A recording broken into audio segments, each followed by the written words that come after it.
Class 10th Coordinate Geometry Chapter 5 Exercise 5.1 5.1ல third sum தேர்டில் second roman number already ஏபிசின்னு point வந்து கொடுத்துருக்கு. இதோடைய ஏரியா வந்து 32ன்னு வந்து நமக்கு ஆல்ரெடி கொஸ்டின்லேயே வந்து இருக்குது.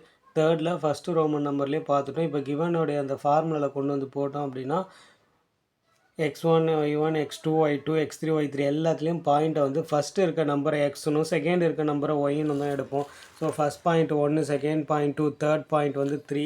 ஸோ ஃபார்முலாவில் கொண்டு வந்து அப்ளை பண்ணோம் அப்படின்னா இப்போ p into 6 6p 5 into 2 10 5 into p 5p ஃபார்முலாவில் வர minus into 5 into p 5p plus 6 5s are 30 2p's are 2 is equal to இங்கே ஆல்ரெடி 32 இருக்குது. இந்த டிவைடில் இருக்க 2 வந்து லெஃப்ட் சைட்லேருந்து ரைட் சைட் போச்சுன்னா இன்ட்டு 2 ஆகிடும்.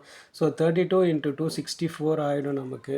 இப்போ இதெல்லாம் பாருங்கள், இதுலேயும் p இருக்குது, இதுலேயும் p இருக்குது. 6p ப்ளஸ் 5p வந்து 11p ஆகிடும். இந்த -10 அப்படியே இருக்கும்.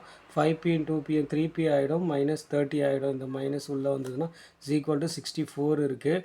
ஸோ பிஏ வந்து பார்த்தீங்கன்னா இதில் இருக்க 11ல் 3 போச்சுன்னா 8 வந்துடும். 10 30 40 இஸ் ஈக்குவல் டு 64. 8p இருக்குது. இந்த -40 ஈக்குவல் டு இந்த சைடு வந்தால் +40 ஆகிடும். ஸோ 64 + 40 104 வந்துடும். ஸோ டிவைட் பண்ணணும். பியோடைய வேல்யூ 13.